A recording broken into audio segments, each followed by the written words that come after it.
What's going on, guys? Love Smash back with a really quick but a really big update for you guys today. Now, as we know, the last Smash Bros. Direct before the game comes out took place last week. Game's coming out December 7th, so we were bound to see the final Direct take place before that happened. And with that, it showed us a few very important things. The first one being the Grinch leak was complete crap.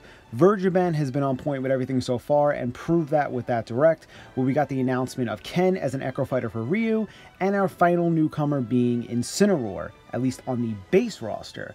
As far as DLC goes, that was the most intriguing part of the Direct, where not only was announced that Piranha Plant, yes Piranha Plant, the most obscure character ever, would be joining for a free limited time as DLC, and I guess down the line you can actually pay to get him, but we found out that 5 characters would be joining the roster as post-launch DLC along with stages and music to coincide with them. Now, a Fighter Pass will be available for $25 for every character, or you could pay for them about $6 each. But Sakurai has been very coy and basically came out and said it takes a while to develop a character from scratch and it could take about a year or so to complete. But very interesting news to come out that the 5 characters may have already been finalized. Sakurai tweets by basically coming out and saying Nintendo has chosen the 5 characters that they want as DLC in Smash Bros. And that he is going to do his best to try to implement those characters and make it happen by stating, quote, "Super Smash Bros. Ultimate DLC lineup is now complete. This time the selection was made entirely by Nintendo. I decide if we can create a fighter based on their selection, then come up with a plan." Now, I can't confirm this, but if I remember correctly, Sakurai chose the characters for DLC in Smash 4. This time, Nintendo is taking the ball here, and they're basically saying, these are the 5 characters we want. Sakurai, do your best to make them happen. Now, Sakurai did put out another tweet as well, basically saying to the fans, "It's great to dream about your favorite character joining the battle, and I appreciate your passion, but please try to stay on topic when replying to tweets and refrain from flooding us and other users with requests when we're not specifically asking for your feedback. Thank you." Basically saying thank you to the fans of all the characters you want to see in Smash Bros. But essentially, these 5 characters were finalized by Nintendo. I'm going to do my best to make this happen, so don't basically flood with all these obscure character requests that we're not specifically asking to see.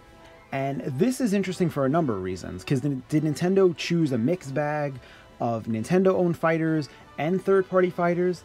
Did they basically just go and say, hey, let's choose all third-party fighters and these are the 5 we want? Or say, hey, we're not even going that route, we're including just strictly Nintendo characters, and that could open up a wide variety of so many possibilities of older Nintendo characters that haven't been in the limelight to newer ones to promote for games that are coming out or on the horizon or have already came out in the past year. So it's really interesting to see Nintendo basically taking the reins here and saying this is what we want done, and basically dictating to Sakurai, do your best to make this happen. Now, personally, I believe there's going to be some third-party characters in there, most likely with close ties to Nintendo, and Nintendo has that backing where they can go to that company flat out to them directly and say, hey, not Sakurai going and say we want to include this character, Nintendo getting behind it and saying, hey, Ubisoft, or hey, Microsoft, or Namco, or Konami, or Tecmo, or whoever, here's a character we want to include in Smash Bros. Are you down for this? Let us know. And when it comes to Nintendo-owned fighters, they can easily go ahead and bring characters from the dead back to life. They can just promote for upcoming games, and that profits from Nintendo by basically someone seeing that character in Smash Bros, going out and buying that game. It's a win-win for them. So it's going to be really cool to see what takes place in the upcoming year until the DLC is officially revealed. But in the comments and description, let me know what 5 characters you think Nintendo has chosen, which 5 characters you would like to see. I have 2 videos coming up.